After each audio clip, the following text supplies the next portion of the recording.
เราต้องสร้างอุปนิสัยเด้ออุปะแปลว่าสิ่งที่อุบัติขึ้นนิสัยก็คือใจเฮานี่แหละนิสัยก็คือสิ่งที่เฮาแสดงออกจากความรู้สึกนั่นแหละว่าอุปนิสัยที่สั่งสมมาคนที่สั่งสมอุปนิสัยมาแล้วมันเกิดความเคยชินในการกระทำอย่างเช่นคนที่มักให้ทานทำบุญสวดมนต์ฟังธรรมจังสี่พอแต่ได้ยินเสียงธรรมหรือมีคนกล่าวว่าทำบุญบ้านนั้นบ้านนี้ตรงนั้นตรงนี้ครูบาอาจารย์องค์นั้นองค์นี้จังสี่อุปนิสัยที่เคยสั่งสมมาปื๊ดมันสิแสวงหารถนั่นแหละมันสิสร้างทางเดินต่อเลื่อนว่าวาสนาอุปนิสัยสิ่งที่อุบัติขึ้นมากับใจกับความรู้สึกเหมือนกับความคุ้นเคยหรือความเคยชินในการกระทำเลื่อนอุปนิสัยวาสนาคือหนทางที่เคยเห็นมามันก็เดินต่อไปอุปนิสัยวาสนาแล้วก็เกิดกลายเป็นบารมีนั่นแหละมันก็เริ่มสร้างมาเรื่อยๆตัวบารมีแปลว่ากำลังแบ่งเป็น3 สกรกำลังทั้งกายนี่ก็สมบูรณ์คือเป็นปกติครบอาการ32กายบารมีทั้งกายอันประกอบด้วยอาหารยารักษาโรคเครื่องห่มที่อยู่อาศัยตลอดทั้งเครื่องอำนวยความสะดวกนี่บารมีทั้งกายไปมาทั้งใดก็สร้างสะดวกดีบารมีทางวาจาคือเป็นคนที่มีสัจจะเว้าจริงพูดจริงทำจริงเว้าอีหยังก็สร้างจริงคือเก่านี่นะเรียกว่าบารมีทางวาจาแต่ก็ไหลร่วมตรงที่ว่าบารมีทางใจเรียกว่ากำลังใจกำลังทางกายกำลังทางวาจากำลังทางใจร่วมกันเป็นหนึ่งเริ่มจากอุปนิสัยวาสนาบารมีคนเฮาถ้าว่ามีอุปนิสัยที่เคยสังสมรวมมาร่วมกันเป็นแบบนี้วาสนาในหนทางเดียวกันแต่กับบารมีจึงก็เกิดกำลังใจตัวนี้เรื่องว่าอุปนิสัยวาสนาบารมีที่เคยเห็นมาน้ำกันมันก็ดึงดูดมาหากันเองหรอก มันจะหายมันจะด่ามันได้มันก็พอใจอย่างสั้นเป็นอย่างคือว่าพระพุทธเจ้าว่าอาจสามารถเป็นโปรดได้เบิดทุกคนในโลกเพราะว่าอุปนิสัยวาสนาบารมีบ่เคยสั่งสมมาน้ำกันมันอยู่ต่อหน้ากระซางเห็นบ่คือพราหมณ์หรือโทษนะพราหมณ์ผู้ที่เห็นพระพุทธเจ้าเป็นผู้แรกที่ตรัสรู้แล้วขนาดเห็นว่าเพิ่นเดินไปฉับพลันในรังสีก็ส่องประกายสว่างออกมาผิวพรรณเพิ่นก็ผ่องใสงดงามก็ถามแล้วว่าเจ้าเป็นไผผู้ใดเป็นคู่ของเจ้าผู้ใดเป็นคู่ของท่านเราบ่มีครูบ่มีอาจารย์เราตรัสรู้โดยตนเองแม่นเบื้องหน้าจักหน่อยเลยเบะปากจักหน่อยเห็นบ่ไปหรอกทั้งสั้นแล้วเรียกว่าบ่มีอุปนิสัยวาสนาบารมีตัวนี้เลยขาด บ่มีกำลังใจเดี๋ยวว่ากำลังทั้งใจบ่ถึงที่จะน้อมฟังสั้นแล้วนั่นแหละขนาดเป็นผู้เห็นพระพุทธเจ้าตรัสรู้เป็นผู้แรกที่เพิ่นเดินทางเพิ่นสิไปหาปัญจวัคคีย์นี่ซะแต่มาผ่านพราหมณ์ผู้นี้ก่อนเห็นบ่ล่ะนั่นแหละเดี๋ยวบ่มีรวมกันจึงโปรดกันบ่ได้ถ้ามีมารวมกันได้ยากปานใดก็สร้างสิขากันก็ตามโปรดกันได้คือเก่าคือองคุลิมานเห็นบ่เพิ่นสั่งสมมานำกันเท่าใดภพเท่าใดชาติบางชาติก็เกิดเป็นลูกพระพุทธเจ้าบางชาติก็เกิดเป็นหมู่พวกเป็นกษัตริย์เหมือนกันจังซั่นมาเกิดกลายเป็นรากสดมั่งนำไปเอากันหรือว่าบางชาติก็เกิดเป็นคนในศิษย์สำนักเดียวกันเห็นบ่เรียนจบมาแล้วจากกตัตกศิลาเดียวกันเป็นหมู่พวกกันจังซี่แหมนำไปเอากันนั่นแล้วยังละสักซื้อวางได้ดอกสันก็เดี๋ยวมันหลายขนาดที่คากันอยู่นะก็ยังสามารถที่จะฟังกันได้เห็นเพียงคำว่าเราหยุดแล้วนี่กึกเข้าสู่หัวใจเลยบ่แม่นว่าย่อมกษัตริย์นี่เด้บัดเพิ่นก็เว้าอดีตนิทานมันอดีตธรรมบทต่างๆสัตว์นั้นเคยเป็นรากสดหรือว่ามนุษย์กินคนนั่นแหละลืมชื่อแล้วล่ะจังซี่แล้วก็ยังเอากันได้เหมือนกันกับพวกสีเทวทัตกับชาติศัตรูรวมกันส่งไม้ขมังธนูมาบ่ 1 2 3 4 5จนถึง16 คนคิดมัน16 สั้นเด้อผู้แรกเป็นนายขมังธนูอันเอกเลยที่1บ่พลาดแน่เราสั่งคน2 คนนี่มายิ่งนายขมังธนูสุว่ายิ่งพระพุทธเจ้าได้แล้วให้คน2 คนนี่ฆ่าพวกนี้เห็นบ่เมื่อฆ่าพวกนี้พวกคนที่2นี่ฆ่าได้แล้วคนที่4มาฆ่า2 คนคนที่เพิ่มขึ้นจนถึง16 คน16 คนถ้าฆ่าสำเร็จแล้วให้เขามาฉลองมารับรางวัลเราสิว่างอย่าผิดเด้จังซั่นแล้วจาก1ถึง16พวกพุทธเจ้าโปรดเอาบรรลุธรรมเบิดจังซั่นแล้วขนาดที่มาฆ่ากันเพราะว่าเคยสังสมมารวมกันจนว่าอุปนิสัยวาสนาอุปนิสัยสิ่งที่เคยกระทำมาแล้วมันอุบัติขึ้นเกิดกลายเป็นความเคยชินหรือนิสัยคือความเคยชินนี่แหละความรู้สึกที่มันรู้สึกชินกับเรื่องธรรมหรือชินกับเรื่องการสร้างบุญเรื่องการเฮ็ดศาลาเรื่องการสร้างวัดยังก็ว่าไปนั่นนะเรื่องอุปนิสัยชินวาสนาคือท่านเดินบารมีคือกำลังบัดแต่ว่าแยกบารมีเป็น3กำลังกายกำลังวาจาและกำลังใจไปร่วมตรงนั้นสั้นแล้ว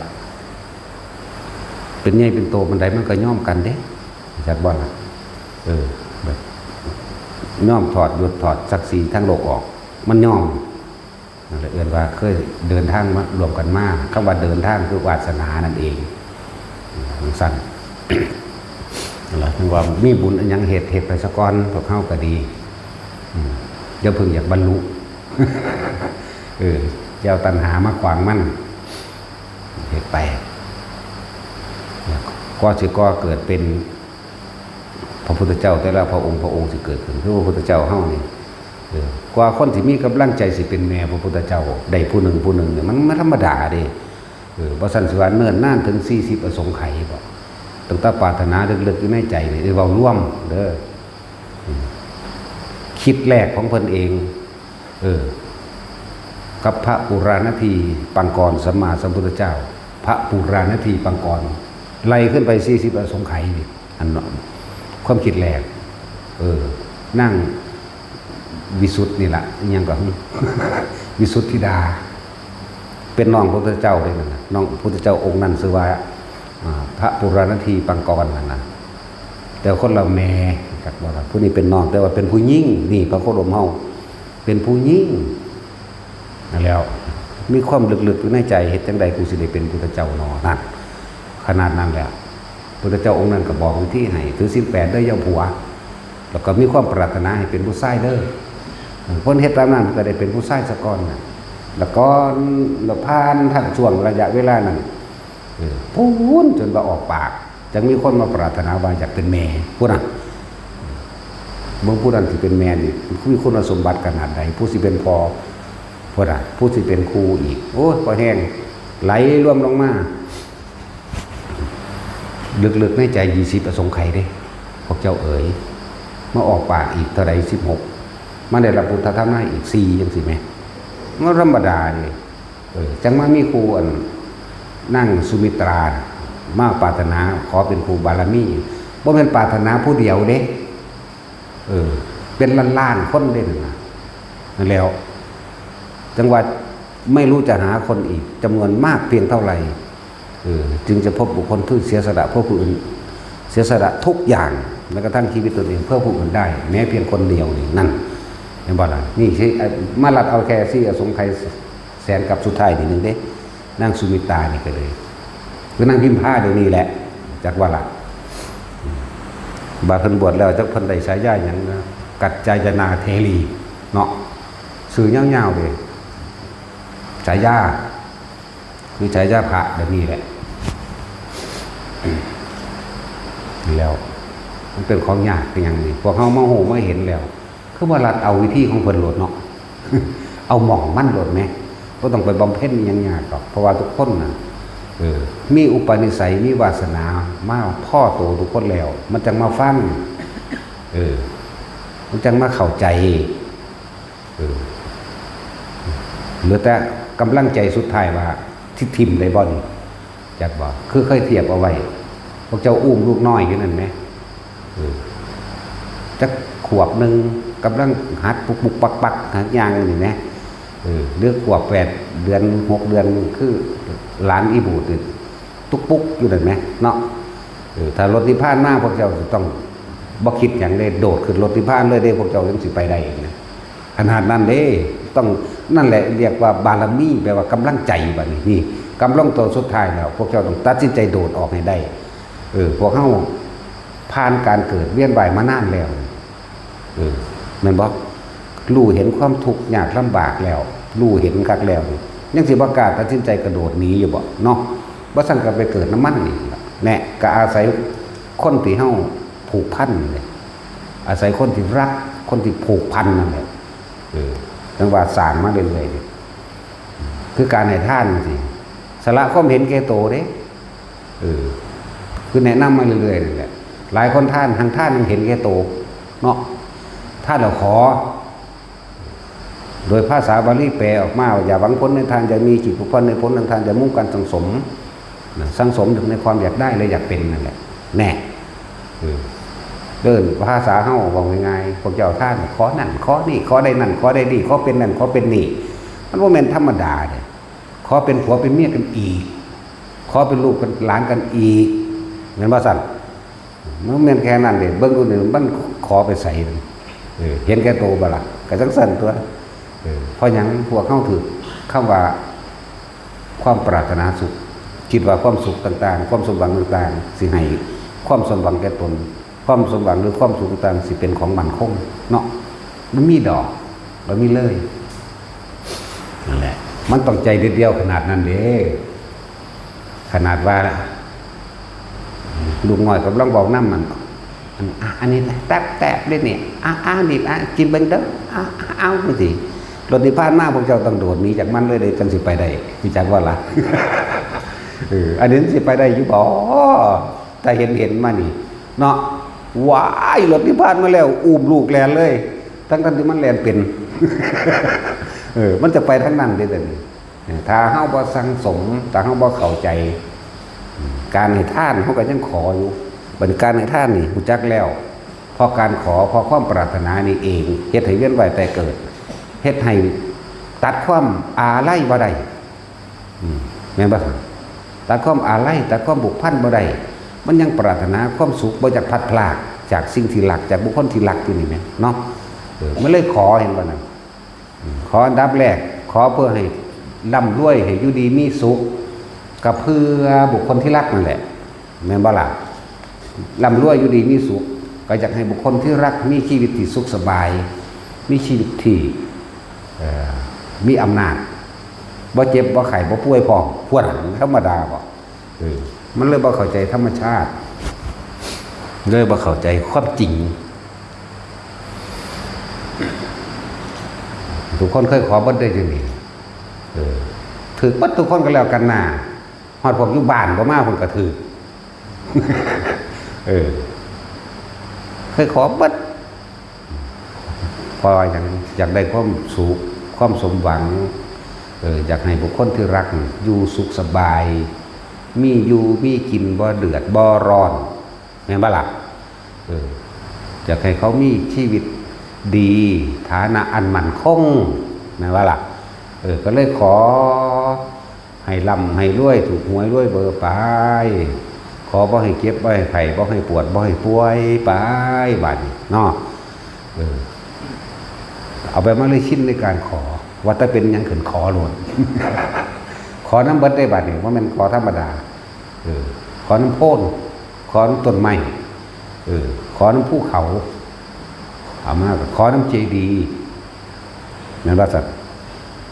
ขอน้ำพระพุทธรูปขอน้ำพระสงฆ์มันก็ขอจะเข้าใส่เอายังมาให้ คิดเบิ่งเรื่องความในใจของแต่ละคนขอมาเนาะเขาจะเอายุใส่มาให้เขาก็ขอพวกเจ้าอยู่นี่คือความจริงเข้าใจว่าล่ะอาจารย์ให้ผู้ขาอายุยืนเด้อว่าได้ขอเฮาเลยว้ายมันพ่อตายแล้วเหรอเด้อยู่ยังโดนเห็นนักแผ่นดินตัว ยังสิอยู่สังสมกิเลสอยู่นั่นเข้าใจบ่นี่ยังสิมาเวียนว่ายตายเกิดในแผ่นดินอันนี้อีกอยู่นี่แม่นบ่ล่ะสั้นตัว90 กว่าหรอไหม เฮาบ่ทันได้ปานนั้นหรือเฮายังได้กูสิตายอยู่ อันนี้มาขออายุอีกเสยอยู่นั่นแล้วเพราะบ่เห็นความจริงนั่นแล้วนี่เป็นห่วงลูกห่วงหลานไปอีกอยู่ดิจักแล้วย่านเขาแต่ความก็เห็นหยังบ่ได้ก็เด้แต่ความคิดมันยังปรุงไปอยู่ดีว่านี่ย่านเขาเอาตัวบ่รอดมึงรู้หรอแต่ของสิบ่รอดไว้แห้งยังบ่ได้เข้าถึงตรงนี้อยู่ แต่ของก็เห็นหยังบ่ได้ก็เด้นั่นน่ะบาดนั้นสิลูกนั่นแหละมาส้มขึ้นอยู่จุจะไปหารถอยู่มันพอแห้งอยู่เพิ่งรู้ความคิดมันหลอกขนาดใดความคิดความยึดแล้วอยู่เป็นที่ปรึกษาเขาบ่เฮ็ดนำคือเก่าแล้วเขาเฮ็ดตามสมัยเขาคือเก่านั่นแหละนั่นแหละจังว่าพยายามมุ่งเน้นย้ำเริ่มแต่ต้นแรกทานบารมีแปลว่าหยังท่านเพื่อเกิดกำลังใจในการสละความเห็นแก่ตัวบ่แม่นท่านเพื่อเพิ่มตัวมันท่านเพิ่มทุกข์ท่านต่างๆถ้าเพิ่มอัตราตัวตนมากขึ้นก็เก่าตัวกับเมียตายจังซี่ก็ยังว่าปรารถนาสิไปหากันอยู่ทำบุญทำทานหยังก็ดีเนาะทั้งสั้นแล้วยังปรารถนาสิไปเอากันอีกอยู่ยังสิไปเกิดไปทุกข์ไปตายนำกันอีกอยู่ยิงบางมองบัดนี้เสือกสอนเขาให้อธิษฐานเอาเด้อซ้ำโอ้ยมันท่วนคำสอนของพระพุทธเจ้าเลยนั่นนะในบ้านสันมันไปฝืนอย่างกับคำสอนของเพิ่นเว้าโดยธรรมชาติคือความจริงเกิดมาแล้วก็ต้องแก้ต้องเก็บแล้วก็ต้องตายต้องพัดพรากจากสิ่งที่รักนี่แหละบ่มีสิ่งใดในโลกนี้ให้ความสมหวังกับใครใดดอกนี่แหม่มันบ่มีเลยบ่จากพัดพรากมันก็พัดพรากตัวบ่จากตายมันก็ตายคือเก่าใช่ไหมบ่จากป่วยมันก็ป่วยไหมนี่ไหมเฮาเลยว่าเข้าถึงความจริงและท่านอย่าหวังผลในท่านอย่ามีความคิดในความอยากใดอยากเป็นเวลาท่านอย่างกระสามอย่าเห็นแก่ตัวให้มันขาดออกจากความเห็นแก่ตัวเพราะว่าความสุขนั่นแหละหลอกลวงในตัวเข้าพากันเวียนว่ายตายเกิดอยู่นี่เพราะความสุขตัวเดียวนั่นแหละเมื่อไรที่เธอปรารถนาสุขจากเรื่องใดก็สร้างแม้ความทุกข์ไม่ปรารถนาก็ย่อมได้มานั่นเพราะความบรู้จากบัณฑิตแล้วว่าอย่างไรพากันเลิกซาในการขอนั่นขอนี่ก็คิดเบิ่งดีๆแบบนี้เขาขอมานานแล้วได้ดังที่ขอหรือยังบ่ได้เบิ่งแนวขอเนี่ยพระท่านตายอยู่กับขอสวรรค์วิมานแล้วเกิดว่าล่ะพบได้ชาติใดก็มาเกิดพบพ่อกันอีกกับผู้นั้นผู้นี้เนาะนั่นแล้วตั้งแต่แล้วเบิ่งแนวขอเนี่ยว่าท่านตายอยู่ขอลวงหน้าไปบักไกลหลักแล้วตายแล้วไปพบกันในนรกมันก็เสียไปอยู่กว่าเนาะไม่ได้คิดพ่อแต่ของได้ว่าแต่ของนั้นมีความโลภก็ต้องมีความโกรธแล้วก็หลงคุ้มอยู่หันแหละแต่คนมันมีความโลภแล้วความโกรธก็ซ่อนอยู่ในความโลภไม่ว่าล่ะถ้ามันอยากได้แล้วมันบ่ได้ดังใจดิมันก็สูญขึ้นมาทั้งตัวโมโหนั่นแหละโลภโกรธนั่นแหละความหลงสั้นแล้วจังหวะแต่ละคนให้มองเข้ามาหาตัวเองตามความจริงเด้อทุกคนมีประสบการณ์จริงในชีวิตจริงแต่ตอนมันยอมรับความจริงเด้แต่พอยอมรับความจริงมันไม่ได้เห็นความจริงเลยมันเห็นแต่ความเสื่อที่ตัวเองน่ะหลอกตัวเองเห็นแต่ความเสื่อที่ตัวเองหลอกตัวเองได้นั่นน่ะคิดว่าสิบ่ผัดพรากกันบอกเนาะใช่แล้วหาอยู่หากินลำบากบ่กระทบทวนตัวเองเบิ่งตัวเป็นลูกจ้างเขาเป็นลูกน้องเขาเป็นลูกจ้างห่างร้านบริษัทก็ต้องเกรงกว่าอำนาจเจ้าของบริษัทแน่นี่ทอดที่หนึ่งอันดับที่สองก็ต้องเกรงกลัวหัวหน้างานนั่นบ่ล่ะล่องหัวหน้างานเข้ามาอีกแล้วก็ผู้ตั้งโตเป็นใหญ่ในหน่วยงานในหมู่ทำงานรวมกันอีกพวกนั้นมันธรรมดาเด้ก็ได้อดได้ทนเด้เพราะว่าหยังเพราะว่าต้องการเงินต้องการสิ่งที่ตัวเองบ่ทันมีเพื่อสิไปบำรุงครอบครัวให้อยู่ดีมีสุขอดบ่ล่ะบัดนี้แล้ว แต่กับกิเลสนี่อดทนดีแท้ๆแบบลึกซึ้งเนาะ แบบไม่รู้ตัวเลยนี่แต่กับกองการกิเลสนี่ถ้ากับธรรมะเนี่ยปวดแอวโหลด จะเป็นอย่างนั่งสมาธิหาหนึ่งที่ไม่ใช่ตายเขาโหลดมันบ่สันแต่ไปทำงานจะเขากดขี้จะเขาว่ากระแทกกระทันควบนั้นคนนี้คืออดได้เนาะนั่นแหละหั่งอดอยากว่าล่ะบัดนี้เป็นเรื่องอิสระแท้ๆที่สามารถทำโดยตัวเองได้ปวดแอวเลยปั๊บโหลดเนาะเขาเดือดกันแลนหาหมูคุยแล้วสั้นแล้วมันเป็นธรรมดาเนี่ยบอกทุกๆคนอยู่ในนี้เคยมีอุปนิสัยวาสนามาว่าแห้งเลยแต่บารมีในขั้นสุดท้ายคือการตัดสินใจทิ้งทุกอย่างคำว่าบารมีแปลว่ากำลังใจต้องเด็ดขาดต้องเด็ดเดียวอุปนิสัยมีแล้ววาสนามีแล้วสิ่งที่อุบัติเกิดก็ค่อยคิดมากแล้วก็เดินตามทางมาบรรลุละนี่เรื่องอุปนิสัยวาสนาเหลือบารมีตัวเดียวคือกำลังใจที่จะทิ้งทุกอย่างมันต้องถิ่มทุกอย่างแม้กระทั่งความคิดแต่ของเองจากบ่ล่ะจะไปเสือความเห็นเรื่องของได้ความคิดเห็นเรื่องของเองนะหลอกลวงตัวเองมาทั้งสั่นและก้าวแรกคือท่านอยู่แล้วเนาะก้าวแรกจริงท่านจริงๆแล้วถ้าเข้าใจแล้วเข้าใจเข้าถึงตะกี้ท่านมิตรขอแลกของมิตรถูกคือเก่าบัดนี้มากเข้าใจเข้าถึงโอ้มันแม่นความเพิ่นตะกี้กูเป็นแบบนั้นอีหลีกูท่านยังกูมิตรขอบางที่กูก็หอดบ่ได้ท่านกูขอเอาเลยเทียนเขาเจ้าถูกเขาเจ้าดอกไม้เขาเจ้าพระพุทธรูปหรือยังกับบ่ได้ไปสร้างน้ำเขาหรอกกูตั้งเป็นนั่งขอเอาเลยเนาะบางคนก็สั่นเชี่ยมซี่อยู่ว่าสั่นเสื้อไปน้ำกระดาษมันเด้บัดนี้เนาะสั่นแล้วต้องลึกกับมากให้มันเห็นตัวเองให้ได้ยอมรับความจริงกับตัวเองให้ได้มันยอมรับกับตัวเองแล้วมันก็แก้ไขตัวเองได้ครับเป็นยังว่าเหลือตัวเดียวเหลือตัวเดียวคือคำว่ากำลังใจนี่ต้องเด็ดขาดต้องเด็ดเดียวเด้ถึงมาเกี่ยวอย่างกับอีเนาะทุกคนมันก็ไปในนิสาสนี่แหละเพราะอุปนิสัยวาสนามีมาแล้วเหลือแต่บารมีอย่างว่านั่นแล้วบ่ซั่นก็ไปทุกข์อีกนิดหนึ่งน้อยหนึ่งก็บ่ให้มีเด้ในความคิดในความเห็นในความห่วงบุคคลอันเป็นที่รักนั่นแหละส่วนมากก็เลยเพราะท่านสิเทียบไว้บ่ยายเกี่ยวหีเขี้ยวกับหลานเล่าเลยอย่างใบเข่าใบอย่างพวกมันสั่นแล้วเว้าจักจักจักจักเฮ็ดผูกผมลักจักตาใสปิ๊งปิ๊งอยู่นั่นเนาะแลนตามพุ่นตามพี่เด้ความไปนึกไปปรุงไปแต่งในความน่ารักของมันอยู่ในความรู้สึกเจ้าของก็ได้จากว่านั้นจังได๋มันสิกล้าถิ่มถ้ารถที่ผ่านมาแม่เนาะเอาสมมุติในวงกลมมันเดี๋ยวไปสุดตานั่นแหละแต่ว่ายังเห็นอยู่ไฟใหม่มาทั้งหลังจักบ่เสือก็มีแลนหนีไฟเนาะจระเข้ก็มีสิงโตก็มีงูมีอีกจากงูเหลือมจากงูจงอางเนาะมันหนีหุ่มก็มาหนีหุ่มก็มานี่ทั้งนี้หยอกกับหลานอีกกิ๊กแขกอยู่ดีไหมกับลูกอยู่ไหมเนาะกับลูกกับหลานรถที่ผ่านเวิ้นมากนี่เจ้าต้องตัดสินใจถิ่มคนผู้นี้ก็หนีขึ้นสู่นิพพานเด้มันจึงสิไปได้นี่คือรถคันนั้นปั๊บรถจะคิดอยากว่าล่ะนี่บ่แม่นแล้ว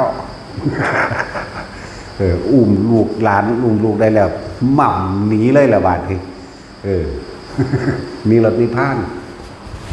บ่ได้หนีโน่นอื่นหรอกนี่เป็นวงกลมนี่ไฟใหม่เขามาในทุกรอบเลยนี่เนาะเสือสารสิงโตรอบทุกรอบแล้วแต่ของอยู่จุดกึ่งกลางเจ้าสิทิมได้บ่นี่ว้ายนูแมนแล้วอุ้มลูกได้ดิว่ากลัวพ่อสู่ได้อยู่หน้าห้ามันหลอดหลังไฟนั้นอาจจะไม่ดีคนหนักมันที่คิดไปพุ่นมันเด้เนาะคิดนั่นคิดรอดจากสิงโตจากเสืออยู่ดิจากงูอยู่ดิแล้วแถมซ้ำยังมีไฟอีกใหม่บึ้มๆอยู่นั่นบ้าหลังไฟนั้นกูต้องรอดไปกูดีมันขามช็อตไปพุ่นเด้เนาะนั่นแล้ว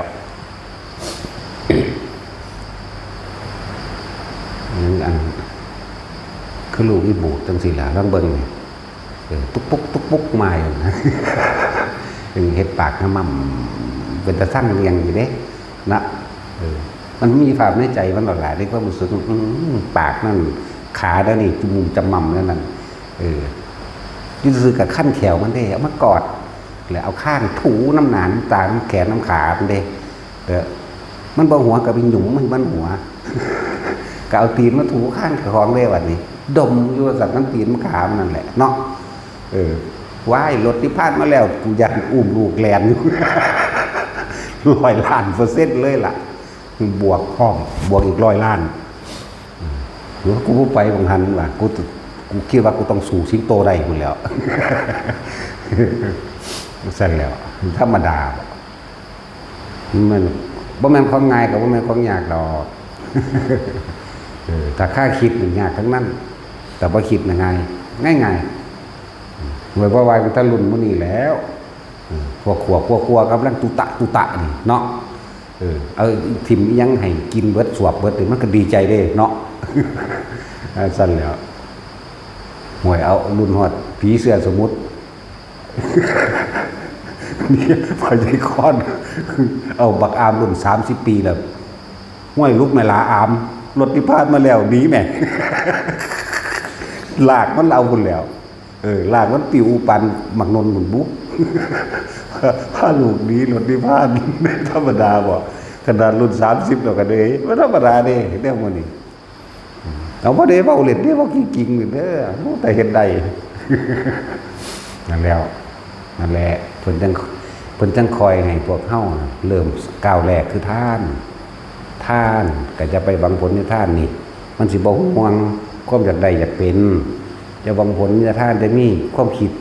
ว่าท่านนี่สิแลกความสุขความเจริญความมีเงินความมีอำนาจความจะทำราศักดิ์หรือความมั่นคงทั้งชีวิตบ่มีมั่นคงบ่มีแล้วแต่เฮาเห็นความจริงตัวนี้มันแม่นความเพิ่นไปเพราะกูปรารถนานั้นปรารถนานี้กูจังอะไรกับบ่ทุกอย่างนั่นแหละจังซั่นแล้วบัดนี้บ่หวังผลในท่านบ่มีจิตผูกพันในผลแห่งท่านมันเลยว่างจิตได้เป็นว่ากลางๆเห็นบ่น่ะเมื่อว่างจิตเป็นกลางๆได้มันบ่มีแนวคิดต่อเห็นบ่คือบ่ปรารถนานั่นแหละมันบ่มีแนวคิดต่อว่าท่านนี่เพื่อกูสิได้ไปเจ้าฟ้ามหากษัตริย์สิได้ไปเกิดในสวรรค์สันนันสนีสิได้เป็นนั่นเป็นนี่มันบ่มีความใดและความเป็นมันบ่มีจุดมุ่งหมายมันก็เลยเป็นอุเบกขาท่านจิตเป็นกลางท่านจิตเป็นอุเบกขานี่เป็นบันไดขั้นแรกครับมันก็เห็นเข้ามาเกิดความเคยชินจากการให้ท่านสะก้อนบ่ว่าบัดเมื่อนั้นบ่อยากได้แล้วมันสิลดละไปทั้งศีลจักบ่ศีลธรรมดาคนมีความโลภเด้มันจังไปฆ่าคนมันจังไปฆ่าสัตว์มันจังไปลักทรัพย์มันจังไปทำตามอำเภอใจที่ตัวเองปรารถนาโดยการข่มเหงหยังก็แล้วแต่เถอะบังคับขืนใจต่างๆนั่นแหละตามโลดตามรูปตามกินตามเสียงต่างๆนั่นเห็นบ่คำว่ากายมีสุมิชาจารานี่บ่แม่นว่าจะไปผิดลูกผิดเมียไผเด้จังซั่นเด้มันบ่ได้แปลว่าแค่นั้นเด้ทำตามอำเภอใจในความยินดีพอใจในรูปในรสในกลิ่นในเสียงเด้ด้วยการบังคับข่มเหงเอาบังคับขืนใจฝืนใจผู้อื่นสัตว์อื่นบ่แม่นแต่คนเด้สัตว์อื่นพร้อมเด้จังซั่นแล้วเริ่มจากท่านแล้วมันก็บ่หวังแล้วศีลมันก็ต่อสืบเนื่องกันขึ้นมาเองเป็นบ่มีความจังใดบ่มีความโลภแล้วมันก็ค่อยๆทยอยออกเองเห็นบ่ต่อมาก็มาตั้งมั่นด้วยเนกขมะคือภาวนาจัดต่อกันเลยท่านศีลเนกขมะนี่เห็นบ่เนกขมะคือการภาวนานั่นแหละการข่มจิตเพื่อให้ห่างจากกามคือสิ่งที่พอใจคำว่าเนกขมะจากบ่ล่ะบวชบรรพชาเนกขมะจังซี่แม่แล้วเพื่อให้ห่างเพื่อให้ว่างจิตเพื่อให้จิตตั้งมั่นตั้งมั่นในบ่หวั่นไหวกับความเคยชินในความพอใจในรูปในรสในกลิ่นในเสียงในสัมผัสทางกายนี่ให้จิตมันตั้งมั่นทั้งสั้นตัวแล้วก็ปัญญาพอรู้เห็นตามความเป็นจริงแล้วว่าสิ่งทั้งหลายทั้งปวงหาความจริงลั่งอย่างยืนและมั่นคงบ่ได้ฮู้แล้วเกิดมานี่ล้วนแล้วแต่จะต้องแก่คำว่าแก่นี่ฟังดีๆเด้อบ่แม่น80 ปีจังเรียกว่าคนแก่เด้ เกิดแก่เจ็บตายแล้วเกิดคำว่าแก่นี่คือมันค่ายของเสียอันเกิดจากร่างกายที่เรากินเข้าไปนี่เราเรียกว่าแก่มันค่ายความแก่ออกมาอยู่ตลอดของถิ่นของเสียมูดคูดจากว่าหลังนั่นแหละเรียกว่าแก่ไหลเข้าไปสู่ความเจ็บความปวดความป่วยนั่นอันนั้นเขาเอ่ยชราเนี่ยชราภาพเดี๋ยวเป็นอย่างที่ว่าเกิดแก่เจ็บชราภาพเราตายเนาะเป็นคือว่าเกิดแก่เจ็บเราตายเลยเพราะว่าความตายนั้นไม่ได้เลือกว่าหนุ่มหรือชราภาพเหมือนบ่ล่ะมันไม่ได้เลือกเล่นออกจากท้องแม่มาเลยตายเลยก็มี2 ปีตายก็มีมือเดียวตายก็มี5 ปี10 ปีก็มีบ่ได้แก่บ่ได้ชรามันจะบ่ล่ะนั่นแล้วนั่นแหละแต่ปัญญาแปลว่ารอบรู้ในกองสังขารรอบรู้ในสิ่งทั้งหลายทั้งปวงมีความ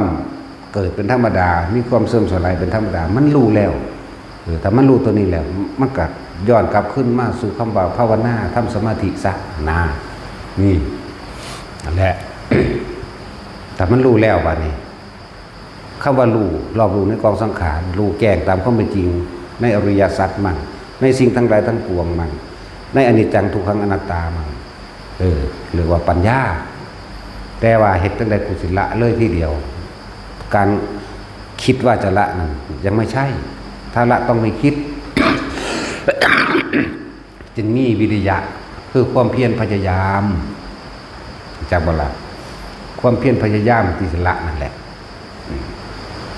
คนเฮามันฟังเข้าใจได้ง่ายๆนี่ดอกแม่นบ่ซั่นแต่ว่าสิละแบบง่ายๆคือฟังเข้าใจนี่บ่ทันใดจากก่อนจังซั่นเลยฟังแล้วก็เกิดสัมมาทิฏฐิหมายถึงว่าเห็นตามความเป็นจริงเห็นถูกต้องตามความเป็นจริงพระเจ้าแปลไว้ว่าถูกต้องตามชอบธรรมมันได้แปลอีกอันนี้บ่ต้องแปลให้แล้วนี่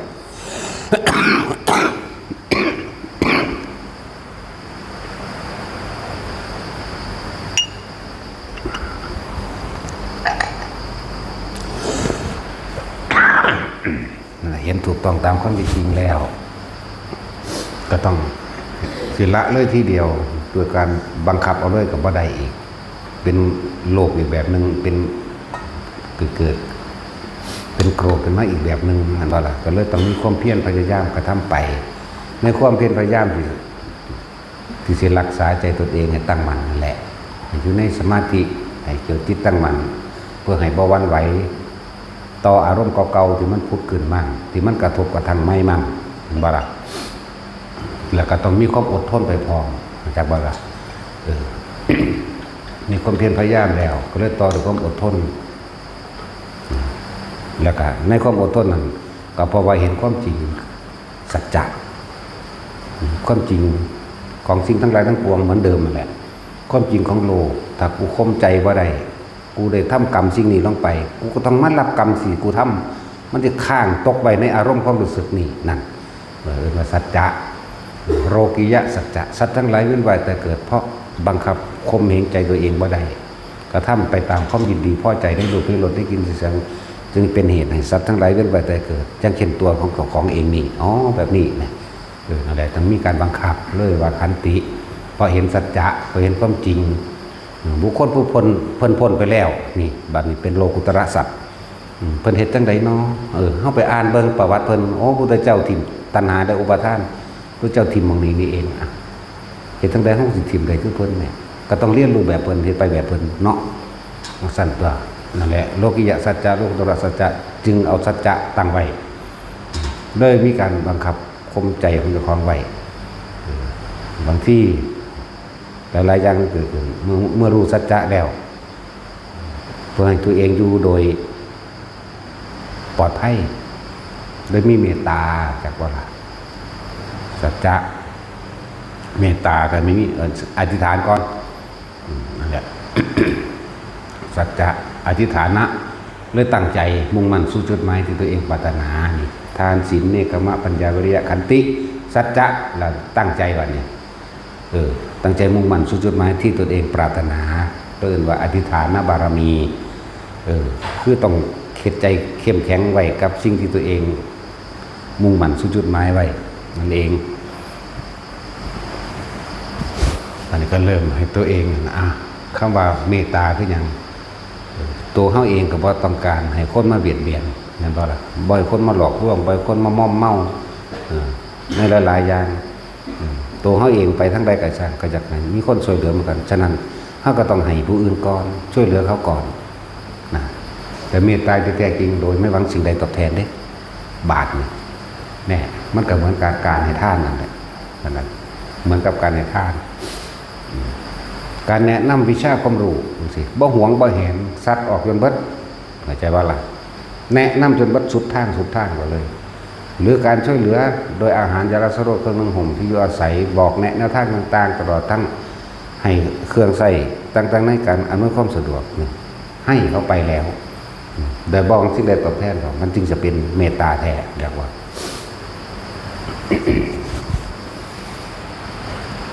เมตตาคำว่าตาก็มาจากคำว่าอัตตานั่นแหละเมตตาก็คือใจของเจ้าของเองเด้อยากว่าล่ะถ้ารักตนเองแล้วเราก็เห็นว่าเนี่ยจงอย่าทำร้ายผู้อื่นจงช่วยเหลือผู้อื่นว่าเมตตาเมตตามาจากคำว่าเมกับอัตตาเมก็คือตนนี่แหละคือภาษาอังกฤษป่ะมันว่าแท็กซี่เมไมนั่นป่ะแน่อังกฤษก็ยังเอาภาษาเข้าไปใส่เนาะคุณตาเบิ่งวาลีโดยเมกับแต่ของกระเตยังผู้อื่นเนาะสั่นตัวแหละเลยเอ่ยว่าเมตตาตนการช่วยเหลือบุคคลผู้อื่นก็คือการช่วยเหลือตัวเองการให้สิ่งใดกับผู้อื่นโดยไม่หวังสิ่งใดตอบแทนก็เหมือนกับการให้ตัวเองจนถึงทุกท้ายว่าการให้อภัยกับบุคคลผู้อื่นก็คือการให้อภัยตัวเองเห็นบ่ล่ะถ้าเราไม่ให้อภัยตนเองแล้วใครจะให้อภัยกับเราแม้นว่าบุคคลผู้อื่นจะไม่ให้อภัยเราก็ช่างแต่ว่าเราให้อภัยตนเองเนี่ยบ่มีสิ่งใดตามเฮาท่านเด้เฮาบ่ไปผูกอาฆาตต่อใช่ป่ะล่ะอังสั่นตัวเมตตาลงเข้าสู่อุเบกขาในบัดนี้อุเบกขาเขาว่าอุเบกขาคือสิ่งที่อุบัติขึ้นอุเบกก่อนคืออุปตินั่นแหละอุเบกแล้วเอามาซับต่อใส่กันขามาจากคำว่าสังขารนั่นเองก็คือสิ่งทั้งหลายทั้งปวงที่มันอุบัติขึ้นแล้วเมื่อเฮารู้เท่าทันรู้ทันแล้วบ่หลงไหลบ่เคลื่อนใจบ่ไปกับมันแล้วจากทานศีลเนกขมะปัญญาวิริยะขันติสัจจะอธิษฐานเมตตาแล้วมันก็ลงสู่จุดเดียวคือไม่เอาอะไรอีกเพราะรู้แล้วรู้ในสัจโลกิยสัจจะแล้วรู้ในโลกุตระสัจจะแล้วผู้ของอยู่ในโลกเพศแบบนี้ผู้ละโลกนี่ไปแล้วโดยบ่กลับมาเกิดอีกเพศแบบนี้แน่สั้นดะเรียกว่าบันไดแรกคือท่านบันได10 ขั้นกว่าสิฟังเข้าใจได้นี่มันบ่ธรรมดาเด้เนาะท่านไปเห็นหยังสั่นถ้าบ่อยากได้เนาะซอยเหลือเขาไปเห็นหยังสั่นบ่อยากได้จังซี่เด้นั่นแหละคือนิสัยของโลกอุปนิสัยของหมู่สัตว์ทั้งหลายสัตว์แปลว่าผู้ยังคล่องอยู่เด้คล่องอยู่ในความพอใจนั่นแหละสัตว์นั่นแหละสัตว์แปลว่าจังสั่นแต่ว่าผู้ที่ยังคล่องอยู่ในอารมณ์ความรู้สึกที่พอใจแต่สัตว์ตานั่งกันเลยที่เวียนไหวทั้งหลายในโลกก็ดี สัตว์ตานั่งบัดนี้เฮาฮู้จักละพระพุทธเจ้าสอนหยังทุกคนมีอุปนิสัยแล้วมันจึงบอกจึงสอนได้สัตตานังนานาธิมุตติกะสรรพสัตว์ทั้งหลายล้วนแล้วแต่มีอุปนิสัยที่เคยสังสมมาเดินทางมาแล้วถือว่าอุปนิสัยวาสนาก็เกิดเป็นบารมีที่เด็ดเดียวเด็ดขาดในการทิ้งทุกอย่างอะไรถึงว่าสัตตานังนานาธิมุตติกะพระพุทธเจ้าเฮาเพิ่นรู้ เพิ่นรู้ว่าสัตว์เหล่าใดควรโปรดเอาสัตว์เหล่าใดไม่ควรโปรดเอาเพราะว่าบ่มีอุปนิสัยมันนำกันโอ้จังได้กระสร้างมันบ่ฟังหรอกจังหวะอันที่ว่าน่ะฟังสร้างแมงได้เบิ่งกูเสือบ่เสือกระสร้างเด้เนาะ เป็นว่าแท็กซี่บ่จังได้ก็พอใจคือเก่าเด้อันถ้ามันเคยเฮ็ดมานำกันตะเนาะ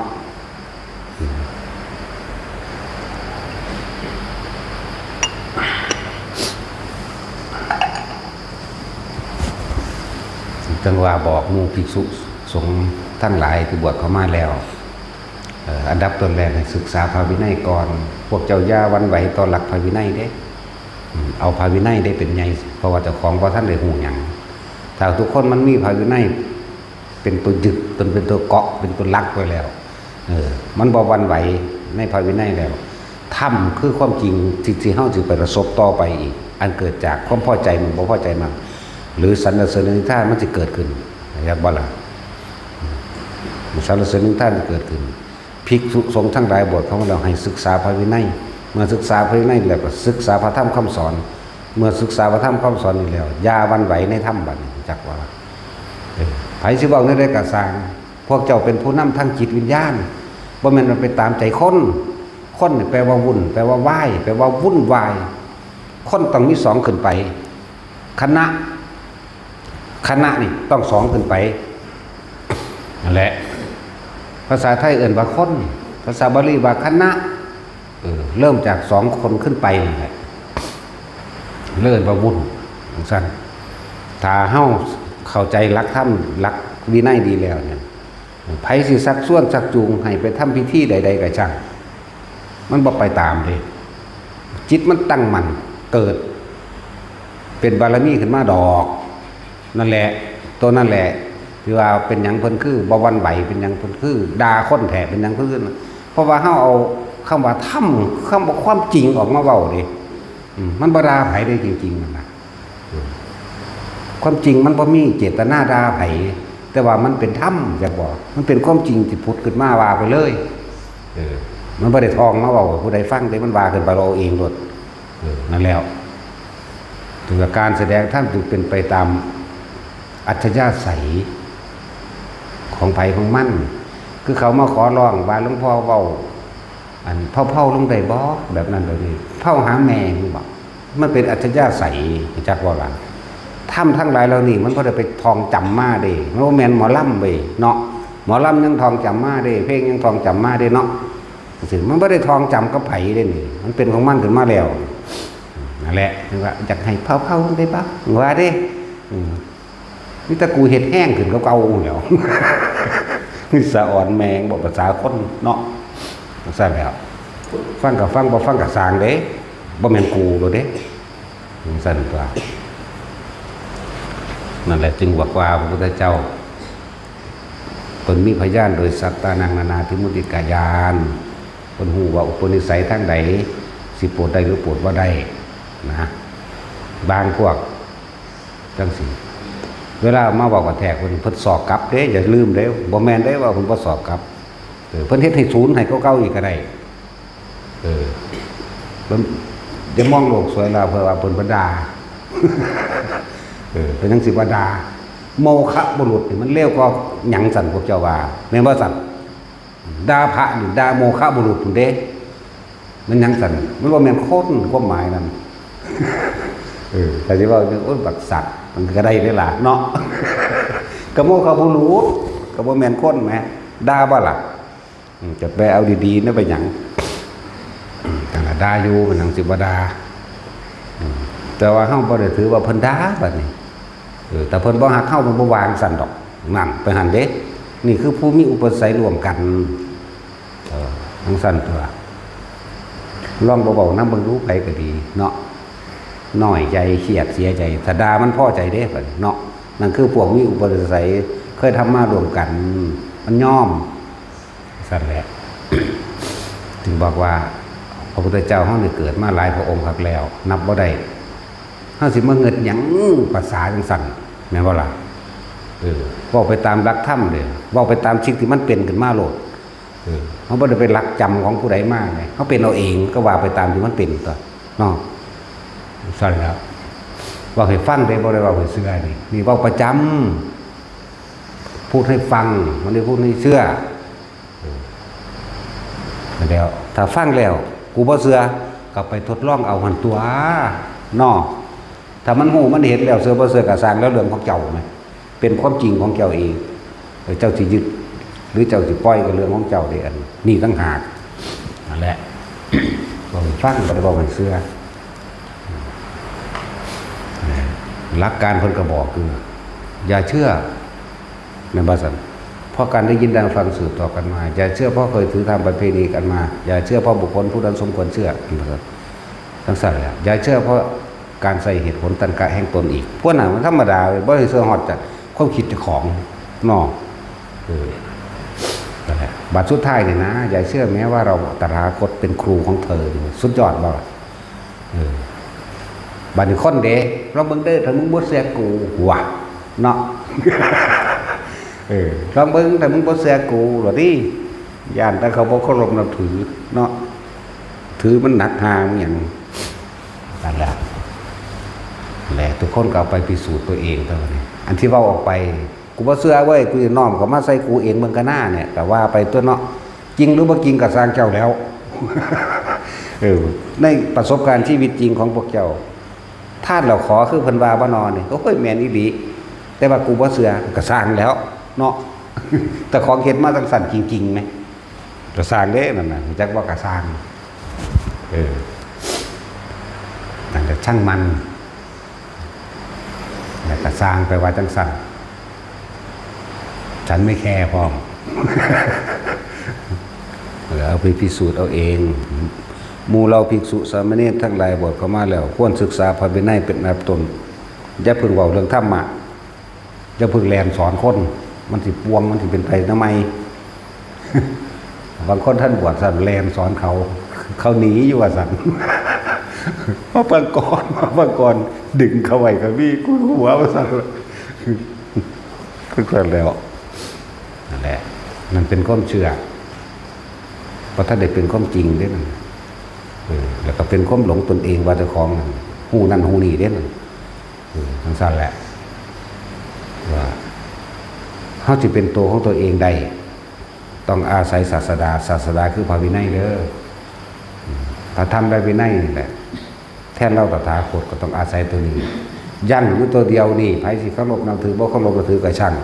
มันสิก่อเกิดเป็นบารมีของพวกเจ้าขึ้นมาเองดอกพวกเจ้าสิตั้งมั่นกับหลักธรรมบ่หวั่นไหวเลยพลังงานตัวนี้คิดตั้งมั่นตัวเองสงบเด้อยากว่าพลังงานในความสงบของตนเองเกิดกายแพร่ซ่านออกไปเองดอกเทวดาอินทมเขาเห็นเขามาดอกก็ต้องไปไปขอกับเขาดอกไม่ว่าหรอกทั้งสั้นแล้วมันเป็นอย่างคือบ่มีคนเข้าหาทั้งสั้นทั้งสี่ก็มันบ่มีความตั้งมั่นมันกับวันไหวประกอบกองการกิเลสที่คนมาแนะนำให้เฮ็ดตามก็เฮ็ดไปน้ำเขาย่านบ่ได้ลาภสักการะย่านบ่ได้คำยกย่องสรรเสริญจากเขาย่านบ่ได้ยศถาบรรดาศักดิ์น้ำเขาพวกเจ้าออกจากหลักธรรมหลักวินัยแล้ว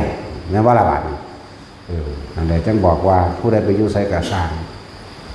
บ่ต้องไปย่านว่าสิบ่ได้กินข้าวหรอกถ้าพวกเจ้ามีจิตตั้งมั่นแล้วบ่หวั่นไหวแล้วในหลักธรรมหลักวินัยแล้วมันสิมีมาเองโดยบ่ต้องไปขอบ่ต้องไปอ้อนร้อนขอร้องเองกับไผหรอกพี่มันเกิดอยู่ในใจของเฮาเองเฮาสงบนิ่งสงบเย็นไปในเฮาเองพอได้เว้าหยังเฮาก็บ่หวั่นไหวเว้านำแต่ว่าก็เว้าไปในทางที่ทำให้เกิดความเข้าใจตามความเป็นจริงเด้เห็นบ่ล่ะเว้าก็เว้านำอยู่เว้าพยายามสิปรับความเห็นจากความเชื่อกลายเป็นความจริงให้ได้พี่ได้เว้าก็เลยเบิ่นเว้านำว่าสิคอยตามเขาที่นี่พระ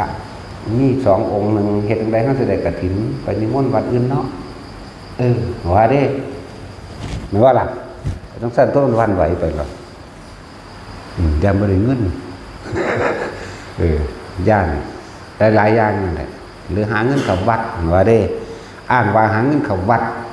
เฮ็ดนั่นเฮ็ดนี่เนาะเฮาว่าแม่นบ่ซั่นหลายอย่างปลุกเสกเรียกยันแน่สินน้ำมูกน้ำมนต์น้ำมันแน่ดูดวงแน่นั่นอ้างเด้คนจังซั่นคิดว่าสิบรรลุหยังอยู่บ่แม่นบ่ซั่นแต่สมาธิเฮ็ดให้จิตตั้งมั่นตนเองก็ยังตั้งบ่ได้อยู่ยังวันไหวไปตามกองการกิเลสทั้งแล่นไปตามตัณหาอุปาทานทั้งของตนทั้งของคนอื่นนั่นแหละนั่นแล้วร่วมกันนั่นแหละแต่ของคนอื่นมันมีปัญหาดอกตนต่างหากอยู่เด้บ่ต้องไปโทษผู้อื่นดอกโทษเจ้าของหั่นเจ้าของบ่นักแน่นบ่มั่นคงเองไปเถิดหน้าคือเข้าไปทุดงนี่ 100 กิโลกว่าๆที่เข้าไปอยู่ในกลางป่าคิดจะบอกว่าสิมีผู้ใดมาใส่บาตรให้กินเดี๋ยวนี้ทำความเพียรภาวนาของตนเองจึงสั่นตื่นเช้ามาแจ้งเห็นได้เมื่อกับพ่ายบาตรไปบิณฑบาตไผไปใส่100 กิโลพุ่นน่ะในป่าในคูในเขาเนี่ยก็ไปของมันจังสั่นมื้อ1มื้อ2มื้อ3ก็เวียนว่าจะได้หยังก็ไปอยากว่านั่นแหละคือหลักธรรมและหลักวินัยอยู่ในหันบิณฑบาตเป็นวัดมือที่หามาบ่ได้อึดคนใส่ได้ล่ะแน่ก็คือชาวบ้านนี่แหละมาเขาก็บ่ได้สงสัยว่าคือหยังก็ว่าชาวบ้านก็เป็นธรรมดาซั่นแหละบาดออกมาแล้วมาคิดมาภายหลังไผสิไปใส่อยู่หันแต่ว่าก็แต่งตัวแบบชาวบ้านนี่ได้ล่ะธรรมดาเขาก็คือแสบแท้จังซี่ก็มีเอาแสบก็ว่าแสบตัวจังซั่นแล้วนั่นแหละแต่เฮาบ่หวั่นไหวในหลักธรรมหลักวินัยแล้วบ่ตายดอกถ้าหวั่นไหวแล้วมันอยากตายเด้บางคนก็ภาวนาจิตตั้งมั่นดีอยู่เกิดเห็นนิมิตนั่นนี่เสื่อไปตามนิมิตเว้าไปตามนิมิตกระทำตามต่างๆที่สิ่งทั้งหลายที่มาตรวจสอบทดลองตัวเองไปเห็นพระพุทธรูปทองเห็นอีหยังที่เป็นเครื่องประดับประดาอยากได้เด้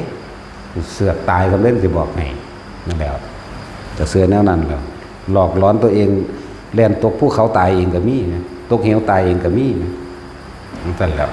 ว่าผีหักข้อว่าเนาะก็จะคล้องราคาจะคล้องความโลภจะคล้องขาจะคล้องจะลืมจะไปโทษผู้อื่นจะไปโทษผีเนี่ยจะไปโทษเจ้าที่ต่อทาง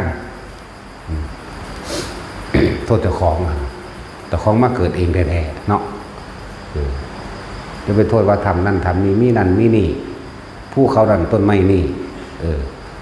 เจ้าของเหตุให้มันมีมันก็มีทั้งตัว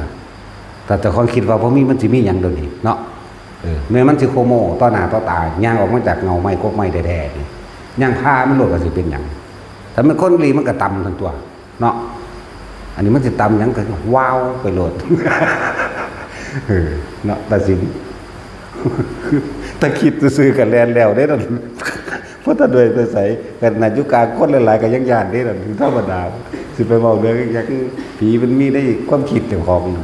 มันวาดภาพไปเปื่อยไปแล้วมันก็สั่นแม่นาคพาขนงไปบ่แห้งแล้วเดี๋ยวมือจับเอาบักหน้าอยู่ญาติแล้วธรรมดาบอกยังมาเจอตะเคียนทองอีกเนาะนั่งตะเคียนทองอีกธรรมดาบอกจื่อได้ดีเรียกจังสันมาแล้วว่าหมู่ภิกษุสงฆ์ทั้งหลายบวชต่อมาแล้วคนที่พ้นก่อนหมู่คือเฮานี่เด้บ่แม่นผู้อื่นเด้ก็สิไหลไปนำเขาเฮ็ดหยังนี่ฉันบอกว่าเฮาเอาธรรมเป็นไงตั้งมันอยู่กับธรรมคือความจริงเลยบ่ได้สนใจไผว่าไผสิมาว่าจังได๋บวชเฮาก็บวชด้วยความรู้สึกนึกคิดของเฮาเองแน่เฮาบ่ได้บวชนำผู้อื่นเด้เฮาบวชนำพระธรรมพระวินัยนั่นเด้นั่นศาสดาแม่นบ่ล่ะแล้วสิไปอ้อนแอหยังกับผู้ใดที่มาอยู่ในนี่ก็เลยแม่นบ่ล่ะแต่ของก็บวชเป็นยังบวชมาเองนำตัวเองมาบวชบ่แห้งแล้วก็ศึกษาโดยตนเองประสบการณ์ตนเองก็ว่าไปหั่นตัวผู้นั้นผู้นี้มาว่าก็เป็นเรื่องของเขาว่าบ่เป็นเรื่องของเฮาเขาว่าดีกันคือเขาพอใจเขาก็ว่าดีคนผู้เดียวนั่นแหละถ้าเฮ็ดบ่มันพอใจมันดูมันบ่ถูกใจมันแบบบ่ดีโลดบ่ต้องเอาผู้อื่น2คนก็ได้เอาคนผู้เดียวนั่นตอนเลยเฮ็ดถูกใจมันที่จริงเฮาบ่ได้เฮ็ดถูกใจมันเฮาก็เฮ็ดไปแต่เฮาแต่มันพอใจว่าจังสั่นตามที่มันยึดดีกันโอ้ยบ่ควรเลยโอ้ยบ่ดีดอกแหน่ก็คนผู้เดียวนั่นแหละสิไปว่าหยังกับคนหลายคนเพราะทุกสิ่งทุกอย่างบ่ได้เกิดขึ้นจากคนหลายคนเกิดขึ้นจากเจ้าของเองจากบ่ล่ะเจ้าของเองเด้อนั่นแหละว่าเตือนหมู่ภิกษุสงฆ์ทั้งหลายพวกเจ้าเฮ็ดตามพระวินัยโลดบรรลุเบิดนั่นแหละบ่หาแต่ว่าอยากบรรลุหยังเลยหรอกเฮ็ดไปตามนั่นแหละคนบ่มีความอยากเลยนั่นน่ะคนบ่มีความโลภเลยนั่นน่ะมันจะเฮ็ดได้เนาะจังซั่นก็ จะไปวันใบยังกับเขาสักส่วนสักจูงให้เฮ็ดนั่นเฮ็ดนี่ให้บอกหวยให้ผูกแขนให้สิทธิ์น้ำมนต์ให้ดูดวงว่าให้ยังก็บ่รู้ล่ะหลายอย่างบ่ได้สนดะแน่อยู่แต่ของโดดบ่ต้องย่านว่าสิบ่ได้กินข้าวหรอกถ้าบ่คนเฮาถ้ามันบ่อยากแล้วมันทางใดจักว่าจักสิเอาไปหยังเด้ล่ะบ่อยากละทางใดทำเพื่อปล่อยทำเพื่อวางนั่นแหละ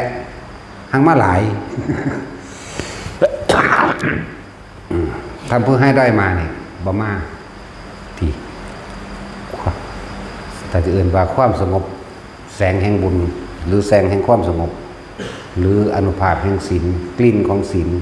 ยังกระสางร่วมลงแล้วที่ความสงบเปลี่ยนตัวเองมันแผ่กระจายออกอาจจะบอกว่าโลกทั้งโลกทิพย์เขาอาศัยแสงสว่างที่อันเกิดขึ้นจากจิตของผู้นั้นจากวันยิ่งสงบเท่าไหร่ยิ่งสว่างมากเท่านั้นจากว่าเราอันแล้วเขามาเอาเองดอกเขาซอยได้ว่าได้แต่ว่าเป็นยังคือสอนว่าบอกให้ไปคงไปขอบ่ขอเขาก็จะได้บุญน้ำด้วยแหละก็ยังมาซอยเขาบ่ได้ปฏิเสธหรอกว่าซอยได้บ่หรือบ่ได้ซอยได้แต่บ่อยากให้ทุกคนว่าให้ขออย่าไปขอมันเป็นเอาเองดอกแต่เฮาศึกษาประสบการณ์ชีวิตของเพิ่นพุทธเจ้าเฮามาคือจันทกุมารเนี่ยก็มันไปขอร้องอ้อนวอนให้พระอินทร์มาซอยได้ล่ะแต่ว่าความจริงสัจจะคือความจริงที่เพิ่นกระทำมาเพิ่นมีความบริสุทธิ์ใจในการเพิ่นไปตัดสินคดีความลื้อคดีออกมาจากความที่เคยปุโรหิตขี้โกงมาจังซั่นซี่เพิ่นลื้อมาแล้วเฮ็ดไปตามความจริงได้นี่เด้ตัวมันซอยเห็นบ่นี่นั่นแล้วบักหาปุโรหิตนั่นจังหาวิธีการแกล้งจะฆ่าเพิ่นนั่นบ่ล่ะบอกท่านบ่เข้าใจดอกแต่ว่าไปศึกษาเอาเองส่วนแม่ส่วนเมียส่วนต่างๆขอร้องให้พระเทวดาอินพรหมมาซอยเด้ส่วนเพิ่นตั้งสัจจะขึ้นเลยปุโรหิตผู้นี้มีประสงค์เดียวคือต้องการฆ่าชีวิตของเรานั่นแหละเพราะเราทำให้เขาเสียลาภสักการะอันเกิดจากการโกงนี่ไหมเพิ่นบอกตัวนี้ออกมาถ้าจะฆ่าผู้อื่นเราไม่เห็นด้วยเพราะจุดหมายของท่านต้องการฆ่าเราเพียงคนเดียวจงฆ่าเราเสียแน่แล้วไว้ชีวิตผู้อื่นนี่ไหมพระอินทร์ก็อยู่ว่าไรตัวห่อนก้นเท่าบัดนี้โหคนดีนั่นเห็นบ่ล่ะมาเอาเองบ่ได้ไปเอิ้นมาซอยข่อยแน่เด้นั่นเดียวมาเอาเองแปลงร่างถึงเป็นยักษ์ใหญ่ถือกระบองไฟสิทุบตีลงแล้วเฮ็ดให้ปุโรหิตขี้โกงบักห่านั่นรับสารภาพว่าเป็นความจริงแบบนี้แน่ขังสั่นตัวขนาดมันยังให้อภัยเขาเด้อย่าประหารเขาสั่นแต่เขาหลักไปขาคือเขาอมแหละขังสั่นตัวให้ไล่หนีครับหนีครับหนีออกจากเมืองนี่จันทกุมารเรื่องจันทกุมารนั่นนี่เขาก็นั่งไปขาพวกเขาหูจักอยู่แล้วกรรมมันทำงานแล้วมันส่วนพอเพิ่นจะไปเห็นพิษกับเขาอีกเขาก็ขับนี้ออกจากไปอยู่เมืองชายแดนแลนแคนเพิ่นก็ว่าได้ถิ่นดอกออกไปตามเรื่องของโลกซื่อแต่ว่าความในของเพิ่นก็นำบ่พอแม่มันคือเก่านั่นแหละนี่ตั้งหากนี่เหมือนกับมหาชนกตกน้ำเลือดแตกเห็นบ่เลือดแตก คนมีปัญญาเลยบ่ไปขอร้องอ้อนวันเทวดาอินพรหมซอยเด้อผีผู้เจ้าผู้ตาอันนั้นอันนี้ซอยผู้ขาแน่เนี่ยเพิ่นบ่ได้คือหมู่เด้เลือดกำลังสิจมลงนี่เลี้ยวเห็นกินข้าวมันอิ่มซะก่อนอิ่มอยู่แล้วก็สร้างกูสิกินไว้จักว่าล่ะตะกี้มันมีน้ำมันกาดพอแห้งแล้วเด้เอาน้ำมันกาดเทราดเพิ่นก็เทใส่ผ้าห่มอีกผืนนึงผ้าห่มก็ห่มสาบๆดอกทำไมตะกี้เบิ่งผ้าห่มอันยังโนยี่ยังคือซุมื้อนี้เด้สักผ้าห่มซื้อว่าแมงเลยแบบนิ่มๆมันละสั้นๆแล้วกินข้าวทั้งนั้นปาดผ้าห่มเห็นบ่ผ่าที่มันเป็นสี่เหลี่ยมนี่เข้าใจว่าพับโล่งแล้วปาดเป็นข้อนี่หั่นออกมาสี่สูบใส่ตัวเองแล้วเอากลวกเกลือใส่น้ำมันสะก่อนเทใส่น้ำมันสะก่อนแล้วก็มัดแอวเจ้าของได้กระดานอันนึงขึ้นไปสู้เสากระดงเลื่อนพวกนี้ไหลลงหาเทวดาอินพรหมมาซอยเจ้าของ เอิ้นหาพูดผีปีศาจต่างๆมาซอยนั่นนี่เหลือลมปลาฉลงฉลามมันกัดกินที่ไม่ได้กินเหือคนเนาะของเพิ่นมันไม่ได้กินเหือเด้มีน้ำมันกบเกลือนไว้เห็นบ่ล่ะกะว่าโดดพุ่งขามเนาะกูก็เอากระดานดีๆพุ่งขามไปเลยนะจังสั้นแล้วนั่นแหละคือคนที่พึ่งตนเองจากวันนี้พึ่งตนเองมาด้วยประสบการณ์ตนเองมาแล้วมันก็มองเห็นทางของมันเองนี่แหละครับว่าตนเป็นที่พึ่งของตนก็ดีปัญญาก็เกิดในตนนี่เองว่ามันปัญญาไปเกิดเพราะว่าผู้อื่นส่วนมากมันเป็นความเสื่อและสัญญาณแหละแล้วเพื่อก็พุ่งหนีออกไปลอยน้ำจุงสั่นหอด7 มือนั้นว่าพระจันทร์เต็มดวงเห็นบ่ล่ะพระจันทร์เต็มดวงบ้วนปากสมาทานศีล8ด้วยตนเองนั่นเห็นบ่ล่ะจังสั้นตัวพอต่อสมาทานศีล8ด้วยตนเองก็เผลอรับไปเมื่อขึ้นมาอีกทีหนึ่งนั่งยักษ์ซีนี่นั่นแหละเรียกว่าเทวดาแถวนั้นแหละลุกขะเทวดาแถวนั้นแหละมาเบิ่งก็เห็นว่าบุรุษอันใดเนาะมาโง่เขลาบอกปัญญาแท้นั้นท่านสิลอยขึ้นไปเพียงใดก็ช่างแต่สุดท้ายท่านก็ตายโดยที่ไม่ได้เห็นฝั่งด่าเห็นบ่มันหัวขึ้นก็ด่าขึ้นคือกันนั่นแล้วสิว่าบ่มีประโยชน์จังใดจังหน่อยในความเพียรของบุรุษทั้งหลายของมนุษย์ทั้งหลายจังนั้นก็ต้องเห็นเจ้าเห็นว่าด่าเด้แต่ว่าเฮาว่าอีหาอีปัญญาอ่อนเลยโลดเดียวมึงหนีมาจากนี้มึงสิมาบอกก่อกวนอีหยังแน่แม้นความเพียรในวันนี้จะไม่ถึงจุดหมายแต่แม้นความเพียรในพรุ่งนี้อาจมีจุดหมายเนี่ยเห็นบ่เพิ่นบ่ถิ่มความเพียรเหมือนกันกับชาตินี้เฮาบ่ถึงชาติหน้าเฮาถ้าเฮาบ่เริ่มต้นให้มันเป็นอุปนิสัยในชาตินี้สิไปเริ่มยามใดเนาะนั่นแหละบุรุษผู้มีความเพียรอยู่แล้วอย่าคิดว่าไม่มีประโยชน์อย่างน้อยก็เป็นจุดเริ่มต้นแห่งตนเองเพื่อในวันข้างหน้าคือจังเฮาโอ้ยดำหน้ามือเดียวบ่แล้วบ่ทงดอกมันก็ยังดำมือนี้แหละก็ไปดำมืออื่นอยู่เนาะสั้นตัวเรียนหนังสือมือเดียวก็บ่ได้จบปริญญาดอกก็ยังค่อยๆเรียนไปแต่บ่เริ่มต้นเรียนสิเอายามใดไปเรียนไปเริ่มมันบ่ซั่นอันนี้ก็เหมือนกันนั่นแหละคือพวกเฮามาเฮ็ดเดี๋ยวนี้มันหลายศาสตร์ครับเดี๋ยวนี้ที่เฮ็ดมานี่มันยังต่างๆห่วงคนนั้นห่วงนี่เลยเดี๋ยวมันถิ่มบ่ได้เดี๋ยวนี้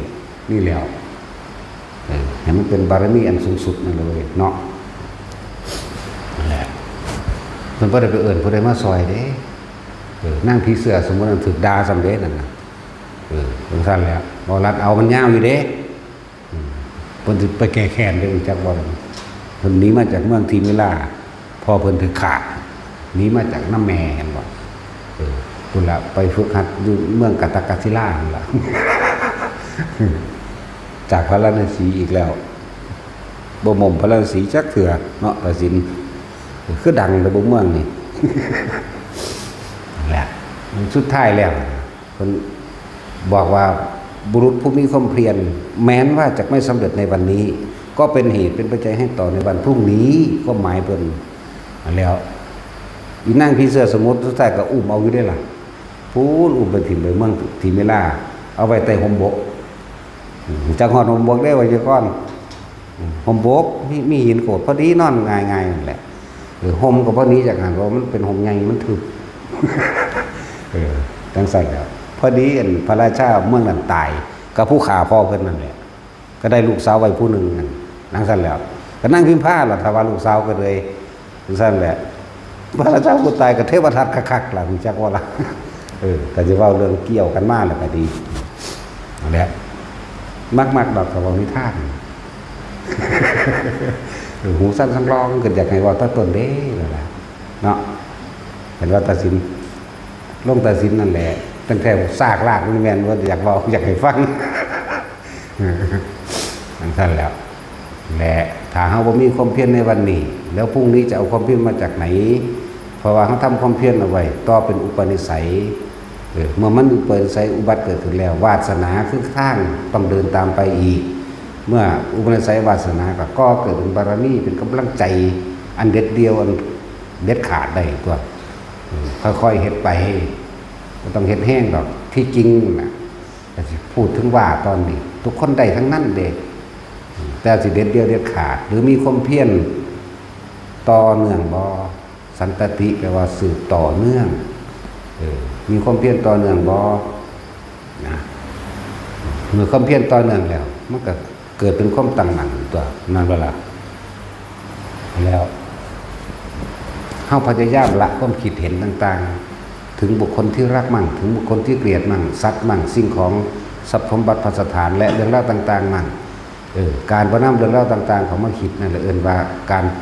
ตัดกรรมเก่าเลยจากว่าล่ะ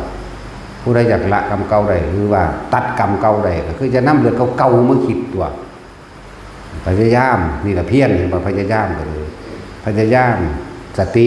คือการนึกถึงตึกตรองเข้ามาอยู่กับลมหายใจเรื่องราวต่างๆในอดีตมันบ่นำมาคิดแล้วอนาคตก็เกิดบ่ได้ว่าอยู่ในปัจจุบันได้แล้วโลกมันสอนให้จำคือให้นึกถึงเรื่องนั้นเรื่องนี้ก็เกิดก็อารมณ์สร้างคนนั้นสร้างคนนี้ตัวไปเนาะแต่ว่าท่านเพิ่นสอนให้ลืมแต่จะอยู่เหนือสิ่งทั้งหลายทั้งปวงธรรมคือสิ่งทั้งหลายทั้งปวงจากนี้ออกจากมันได้พยายามในลมหายใจนั่นแหละพยายามในลมหายใจตนเองมันก็คอยลืมเป็นว่าล่ะจากคนประสาทมากๆก็เป็นประสาทน้อยลงตัวแล้วก็คอยเข้ามาอะไรนะว่าเป็นอย่างคือสอนให้แต่ละคนรู้จักคำว่าทรงฌานเจริญฌานด้วยอานาปานสติล่มตัดได้ทุกอย่างจากว่าคำว่าล่มตัดได้ทุกอย่างบ่เป็นพวกเกี่ยวกับคิดเอาเด้พวกเต่าจงอยู่กับล่มแน่นิ่งเป็นอันหนึ่งได้จริงๆโดยความรู้สึกของพวกเจ้าจริงๆมีตะล่มแน่ลืมเบิดละอดีตนั่นแม่นว่าละบาดนี้อนาคตก็เกิดบ่ได้ตัวมันลืมเบิดละเพราะว่ามันอยู่กับล่มนั่นแล้วดูเขาเกิดความเคยชินและชำนาญแน่มันก็เกิดเป็นญาณหมายถึงว่ารู้ท่านเจ้าของนี่แหละญาณะแปลว่ารู้นี่แหละรู้ความคิดเจ้าของตัวเอ้ามึงจะไปแล้วเนาะดึงมามึงไปแล้วดึงมาเรื่อยเอาไปมาปล่อยมึงไปโลดแต่ว่ากูอยู่กับลมใดเท่านี้นึงได้บัดนี่ทำไปเถอะอย่ามาบอกเอายอดมันคือเพิ่นเว้าว่าอยู่กับลมใดทั้งที่เห็นความคิดนี่เฮ็ดไปซะก่อนพวกเจ้าไปให้มันได้ถึงของจริงแล้วพวกเจ้าสิเชื่อรู้เชื่อกระซังเรามันถึงแล้วเนาะพอเฮาบ่ได้เว้าไผเชื่อเด้พวกเจ้าก็ไปพิสูจน์ตนเองตัวใช่บ่ล่ะเอาสมาทาน